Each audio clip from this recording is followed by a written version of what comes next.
Hai guys, apa kabar kalian semua? Kembali lagi di Ruang Gelap dengan gua Amira, welcome back. Oke, kali ini kita bakal ceritain tentang misteri pembunuhan Versace atau Gianni Versace, pemilik atau pendiri brand Versace yang meninggal dengan misterius dan tragis ditembak di depan rumahnya sendiri oleh seorang pembunuh berantai yang membuat gua berpikir apakah lagu Bruno Mars Versace on the Floor itu sebenarnya supposed to be a dark joke. Anyways, langsung aja kita ke ceritanya. Welcome to Ruang Gelap.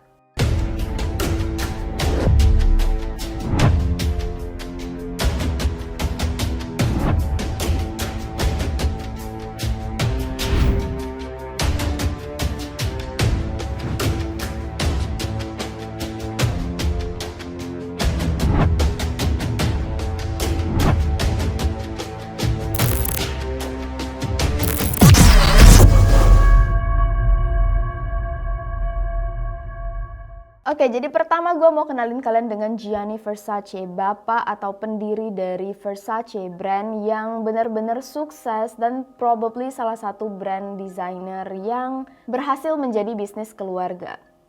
Versace sejak kecil itu memang lahir di keluarga desainer. Ibunya seorang dressmaker atau pembuat gaun atau penjahit, perancang busana. Dan karena dia sering melihat ibunya bekerja, dia jadi punya ketertarikan terhadap fashion juga. Gianni mencapai kesuksesannya sejak muda. Di umur 20-an dia ini sudah menjadi salah satu desainer paling sukses bahkan dibanding-bandingkan dengan Giorgio Armani. Dan juga hidup dia ini sangat-sangat mewah, bergelimang harta dan juga dikelilingi oleh orang-orang yang nggak biasa.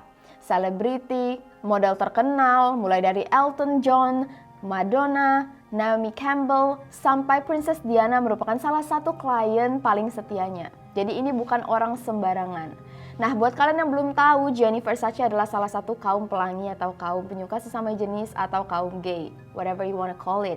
Gianni dan pasangannya Antonio D'Amico tinggal di sebuah mansion mewah di South Beach, Miami atau South Miami Beach, yang mana yang benar gue nggak tahu, pokoknya di Miami, di dekat pantai.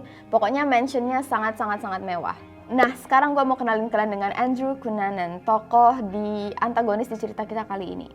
Siapa itu Andrew Cunanan? Andrew Cunanan adalah seorang sugar baby. Bahkan sebelum sugar baby ada kata-katanya, itu dia sudah duluan menjadi sugar baby. Tapi ini sugar baby versi laki-laki.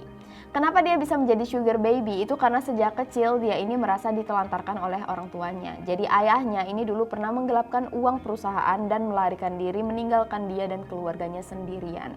Kemana ayahnya pergi? Balik ke Filipina. Jadi dia ini memang punya darah Filipina.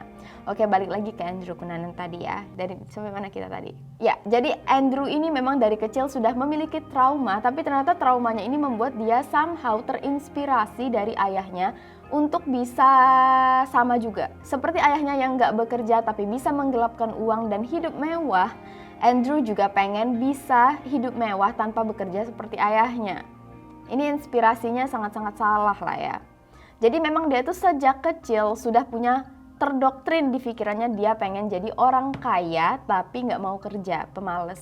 Dan juga ternyata sejak dia remaja dia ini sudah terang-terangan membuka dirinya bahwa dia itu seorang gay atau dia suka sesama jenis. Tapi dia nggak jujur dengan orang sekitarnya. Dia selalu ngaku dia tuh dari keluarga yang kaya. Dia bilang ayahnya seorang diplomat luar negeri, bahwa ayahnya seorang businessman. Pokoknya dia ini memang sudah terbiasa hidup dengan kebohongan demi bisa mendapatkan kehidupan yang dia inginkan. Akhirnya semua kerja kerasnya tercapai. Dia akhirnya mendapatkan pacar yang kaya raya di San Diego. Dia hidup di sana, tinggal bareng, dan selama beberapa bulan dia semua kebutuhannya dipenuhi.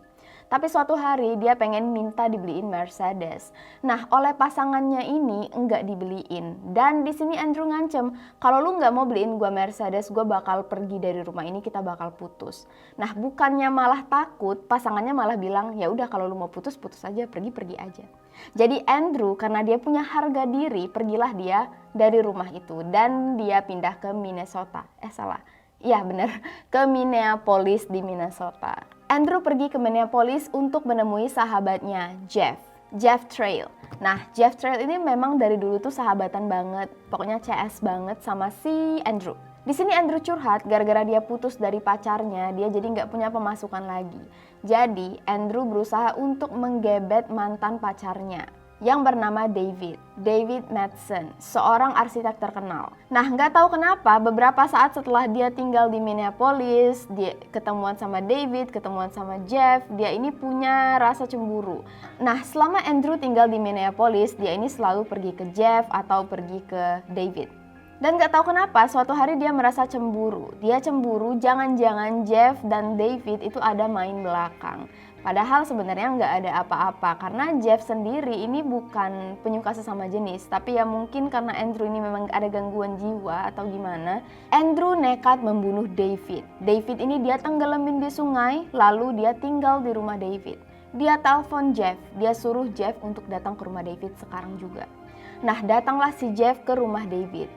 Baru aja Jeff itu buka pintu depannya David, ternyata dari belakang itu sudah ditunggu oleh Andrew yang bawa palu.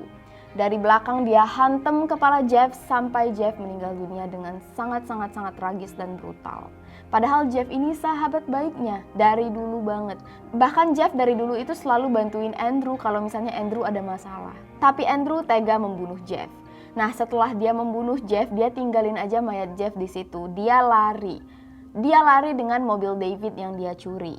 Lari kemana Andrew? Dia ke Chicago. Ternyata di Chicago dia menemui salah satu sugar daddy-nya yang bernama Lee Miglin, seorang developer sukses. Saat itu Andrew sudah dicurigai oleh polisi di Minneapolis sebagai orang yang kemungkinan besar membunuh David dan Jeff karena koneksi antara David dan Jeff itu hanya ada di Andrew. Tapi polisi nggak punya bukti, makanya Andrew masih bisa bebas. Nah, sewaktu Andrew sampai di rumah Lee, dia langsung membunuh Lee di parkiran. Nggak ada babi bu bebo, nggak ada basa-basi, begitu ketemu langsung dia bacok, langsung dia bunuh.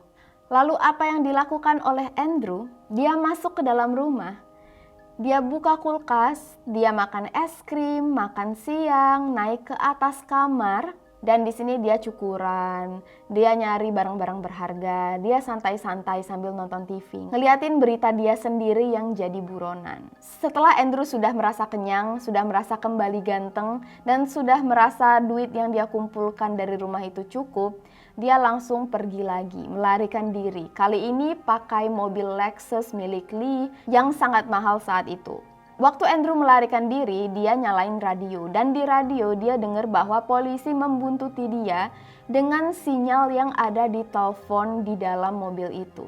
Jadi guys, dulu sebelum ada ponsel, sebelum ada telepon genggam, di mobil orang-orang kaya ada telepon. Ada yang namanya car phone, yaitu telepon yang dipasang di mobil-mobil orang kaya. Nah, mobil Lexus yang dia curi ini ternyata punya car phone, punya telepon. Jadi sinyalnya itu masih bisa di-tracking oleh polisi. Begitu Andrew tahu, dia langsung pergi ke kuburan. Jangan tanya gue kenapa dia pergi ke kuburan, cuman dia dan Tuhan yang tahu. Di kuburan dia bertemu dengan seorang penjaga kuburan yang ternyata punya mobil dan di situ dia langsung membunuh si penjaga kuburan cuman untuk mengambil mobil si penjaga kuburan. Andrew lalu kembali melarikan diri dengan mobil curiannya ini. Nah, di jalan dia juga masih sempat maling plat mobil yang terparkir di Walmart atau ya tipe-tipe Indomaret versi Amerika ya. Dia paling plat mobilnya, dia ganti ke mobil yang dia curi dan langsung dia pergi. Entah kemana. Saat itu polisi dan FBI langsung menjadikan dia sebagai buronan internasional. Tapi sayangnya, saat itu polisi dan FBI enggak terlalu berusaha untuk mencari dia karena seperti yang kita tahu, target Andrew ini semuanya kaum pelangi. Nah, waktu itu juga di Amerika kaum pelangi itu belum terlalu diterima. Jadi memang polisi enggak begitu menginvestigasi dan enggak begitu mengejar Andrew karena ya targetnya adalah orang-orang yang terpinggirkan. Sampai akhirnya terjadilah insiden di tanggal 15 Juli 1997. Kembali ke mansion Miami Gianni Versace dan juga pasangannya Antonio D'Amico. Kegiatan sehari-hari di rumah ini itu selalu dimulai di pagi-pagi hari. Jadi biasanya Gianni dan Antonio tiap pagi itu jalan keliling rumah, keliling lari pagi, sekalian ngambil koran dan juga sarapan bareng. Nah tapi nggak tahu kenapa di tanggal 15 Juli, Gianni turun sendirian keluar rumah dan lari sendirian untuk ngambil koran. Sepulang jogging pagi di depan rumahnya, tiba-tiba Gianni ditembak oleh orang tak dikenal 2 kali sampai dia meninggal dunia di tempat. Kejadian ini disaksikan oleh koki yang bekerja di rumah Gianni yang langsung menelpon polisi. Waktu polisi datang, mereka langsung mengenali mobil yang digunakan Andrew. Andrew saat itu sudah lari entah kemana. Jadi polisi harus melockdown Miami. Entah kenapa gue tiap kali ngomong lockdown itu lumayan trauma. Dengan di lockdownnya Miami, polisi tahu Andrew sudah pasti nggak bisa keluar dari kota itu. Jadi polisi benar-benar mengerahkan seluruh orang, personel, dan juga memberitakan Andrew sebagai buronan dan seorang serial killer. Selama berhari-hari Andrew berusaha untuk ganti-ganti style. Tapi memang guys, waktu dia ganti-ganti style nggak terlalu kelihatan dia ini orang yang sama. Coba deh kalian lihat. Kayak beneran kayak orang yang beda. Jadi semakin sulit untuk menangkap dia. Sampai akhirnya suatu hari, seorang tukang di pinggir pantai Miami melihat sebuah boathouse yang aneh. Apa itu boathouse? Boathouse adalah garasinya perahu. Jadi memang kayak bangunan di pinggir pantai yang digunakan untuk menyimpan perahu. Si petugas ini ngelihat salah satu boathouse yang seluruh jendelanya itu ditutup. Jadi dia ngerasa ini nggak pernah terjadi dan harusnya nggak kayak gitu bentukannya. Jadi sama dia langsung curiga jangan-jangan ada orang yang sembunyi di dalam boathouse. Dan waktu itu berita tentang Andrew Cunanan yang hilang dan juga lagi diburu itu bener-bener lagi ngetren banget. Jadi si petugas itu langsung curiga dan nelpon polisi. Diteleponlah polisi dan begitu polisi datang dan langsung menyergap boathouse ini, ternyata di dalamnya itu sudah ada mayat Andrew Cunanan yang bunuh diri. Andrew Cunanan menembak dirinya sendiri. Lalu kenapa kematian Gianni menjadi misteri? Itu karena nggak ada yang tahu kenapa Andrew menembak Gianni. Menurut semua orang yang dekat dengan Gianni, mereka sama sekali nggak pernah kenal dengan Andrew dan bahkan mungkin nggak pernah ketemu. Tapi ada beberapa orang yang percaya kayaknya memang Gianni dan Andrew pernah ketemu di sebuah pesta. Dan mungkin Andrew ini terobsesi dengan Gianni, mungkin karena mereka sama-sama kaum pelangi dan juga Gianni sukses. Jadi itu alasan Andrew membunuh Gianni. Tapi ini kan nggak masuk akal ya, gimana bisa Andrew tahu tempat tinggal Gianni? Tahu bahwa Gianni lari pagi, kayak dia tepat banget loh muncul pas Gianni lagi lari. Bukannya itu aneh ya? Nah, ada juga yang bilang rumornya Andrew ini ternyata terinfeksi HIV dan dia pengen tahu siapa yang menginfeksi dia. Jadi dia mengunjungi orang-orang yang pernah melakukan hubungan dengan dia. Tapi rumor ini langsung didibang karena ternyata Andrew dan Gianni sama-sama nggak terinfeksi virus HIV. Jadi sampai sekarang kita nggak pernah tahu dan nggak ada yang pernah tahu kenapa Andrew membunuh Gianni. Kenapa seorang pembunuh berantai membunuh Gianni Versace? Andrew nggak meninggalkan satupun surat wasiat atau surat catatan atau surat yang bisa menjelaskan aksi membunuh dia yang kayak nggak masuk akal banget. Semua korban yang dia bunuh ini selalu diambil hartanya kecuali Gianni. Bayangin Gianni dibunuh tuh cuman langsung ditinggalin gitu aja. Pasti kalau nggak ada kedendaman, ada sesuatu antara mereka berdua. Dan inilah alasan kenapa misteri kematian Gianni Versace sampai sekarang masih menjadi kontroversi dan cerita yang masih hidup sampai sekarang. Oke, sampai di sini dulu guys cerita kita kali ini. Thank you so much untuk kalian yang udah dengerin. Jangan lupa untuk like dan subscribe. Thank you so much. See you guys on the next video. Stay safe and stay alive.